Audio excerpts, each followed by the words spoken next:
ام کلثوم کے نکاح جو ہیں وہ ابو لہب کے بیٹے عتیبہ جو ہیں ان کے ساتھ کیے۔ اس وقت تک تو ابھی اسلام اور قرآن آیا نہیں تھا، احکام بھی نہیں تھے، بس جو پہلے کے فیصلے تھے وہی ہوتے تھے۔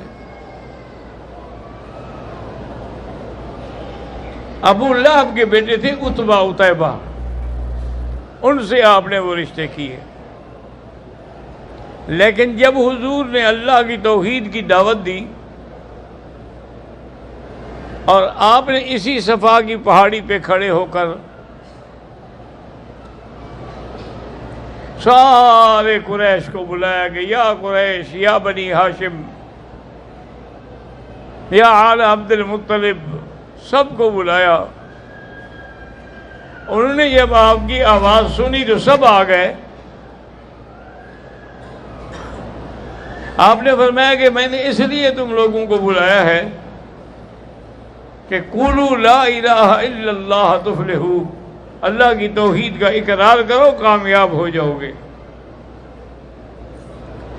ساری دنیا تمہارے قدموں میں ہوگی۔ آپ کے چاچا تھے بہرحال، وہ اس کو غصہ آیا، انہوں نے کہا اچھا تبا لکا، نعوذ باللہ، تمہارے لیے اسی لیے ہمیں بلایا تھا۔ اللہ تبارک و تعالیٰ نے اپنے نبی کی طرف سے جواب دیا، تبت یدا ابی لہب وتب، فرمایا بدبخت، تو نے تو ایک دفعہ کہا ہے نا، اب قیامت تک تیرے ساتھ لگا رہے گا تبا کا لفظ، ہلاکت کا لفظ، بربادی کا لفظ۔ وہ اسی غصے میں آ گیا اور آگے اپنے بیٹوں کو بلایا کہ حضور کی لڑکیوں کو طلاق دے دو۔ ابھی رخصتی نہیں ہوئی تھی، نکاح ہوئے تھے صرف۔ جاؤ اور اللہ کے نبی کو کہہ دو کہ ہم نے تمہاری بیٹیوں کو طلاق دی ہے۔ عتیبہ دونوں آئے، انہوں نے آگے حضور صلی اللہ علیہ وسلم سے کہا کہ آپ نے ہمارے باپ کو ذلیل کر دیا ہے، پوری دنیا میں اس کو رسوا کر دیا ہے، ہم تمہاری بیٹیوں سے شادی قائم نہیں رکھ سکتے، ہم طلاق دیتے ہیں۔ اور اس میں سے جو عتیبہ تھا نا، اس نے تو صرف طلاق نہیں دی بلکہ نعوذ باللہ گستاخی بھی کی، طلاق دی اور پھر حضور کی طرف نعوذ باللہ تھوک دیا۔ بہرحال چاند پہ تھوکا ہوا آدمی کے اپنے منہ میں آتا ہے، فرق تو کوئی نہیں پڑتا، لیکن بہرحال توہین تو بڑی تھی۔ حضور پاک صلی اللہ علیہ وسلم بھی غصے میں آئے اور آپ نے بھی وہی دعا کی کہ اللہم سلط علیہ کلبا من کلابک، یا اللہ اس بدبخت پر اپنے جنگل کے کتوں میں سے کوئی کتا مسلط کر دے۔ اس نے آگے باپ کو بتایا کہ ہم نے ایسے کیا۔ اس نے کہا تم نے بہرحال یہ تو زیادتی کی، طلاق دینا الگ بات ہے، تھوک ڈالنا الگ بات ہے، تم نے یہ گستاخی کیوں کی؟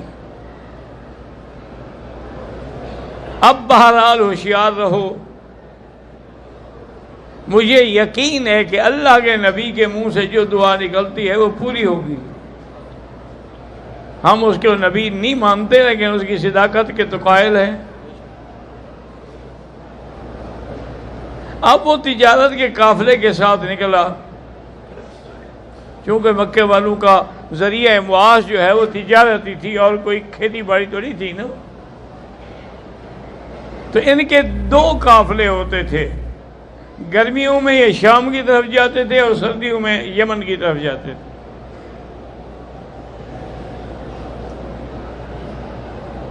اسی میں اللہ نے قرآن میں بھی ذکر کیا ہے کہ لِإِيلَافِ قُرَيْشٍ إِيلَافِهِمْ رِحْلَةَ الشِّتَاءِ وَالصَّيْفِ، شتاء اور صیف کے دو چکر ہیں۔ جب وہ قافلہ تجارت کا جانے لگا تو ابو لہب نے سب لوگوں کو جو ساتھ تھے قافلے کے بلا کے کہا کہ میرے بیٹے کو اللہ کے نبی نے بد دعا کی ہے اور مجھے یقین ہے کہ دعا لگے گی، لہذا مہربانی کر کے تم میرے بیٹے کی حفاظت کرو۔ اس پہ پہرا دو۔ انہوں نے کہا جی ٹھیک ہے۔ تو جب رات ہو جاتی، سونے کا وقت آتا تو 2-3 آدمی پہرے پہ کھڑے رہتے۔ ایک رات انہوں نے یہ کیا کہ اپنا جو سامان تھا نا اس کا ڈھیر بنایا، تھڑا بن گیا، اس کے اوپر انہوں نے کہا جا کے تم لیٹ جاؤ، نیچے ہم پہرا دیں گے۔ وہ اس کے اوپر جا کے لیٹ گیا، باقی نیچے سو گئے۔ آخر انسان ہے اور پھر کھلا میدان ہو تو ٹھنڈی ہوائیں تو چلتی ہیں، ان کو نیند نے گھیر لیا۔ آدھی رات کے بعد جنگل میں سے ایک شیر آیا، اس نے ایک ایک سوئے ہوئے کا منہ جو ہے نا وہ سونگھنا شروع کیا۔ اس لیے علماء نے لکھا ہے کہ جیسے حضور کے ماننے والوں کے بدن سے خوشبو آتی ہے، دشمنوں کے بدن سے بھی بدبو آتی ہے۔ وہ اسی بدبو کو تلاش کر رہا تھا کہ وہ کون ہے بدبو والا جس نے میرے آقا پہ حملہ کیا ہے۔ اور جو ایمان والے ہیں، سچی بات ہے کہ حضور پاک کے جو پسینے میں خوشبو تھی وہ دنیا کے کسی عطر میں نہیں ہے۔ بی بی ام سلیم کے گھر میں حضور سوئے ہوئے تھے چٹائی پر، اور بی بی ام سلیم کپاس لے کے حضور کے بدن پہ ایسے ایسے رکھتے رکھتے اور پھر شیشی میں نچوڑ لیتی۔ آخر حضور کی بھی آنکھ کھل گئی، انہوں نے کہا ام سلیم ماذا تفعلین، کیا کر رہی ہو؟ اس نے کہا حضور ہم غریب لوگ ہیں، عطر تو خرید نہیں سکتے، کہاں سے ہم عطر خریدیں؟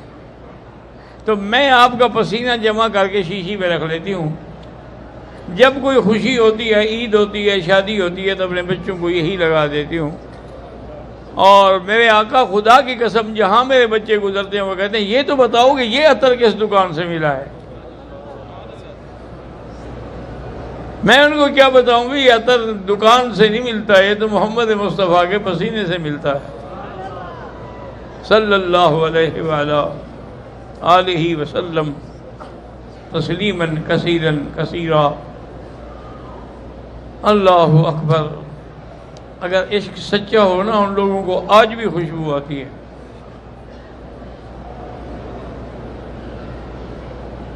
ایک دفعہ مجھے یاد ہے میرے والد صاحب رحمۃ اللہ علیہ بالکل آخری عمر میں، اب ان کو بھی ہم پکڑ کر حرم لے آتے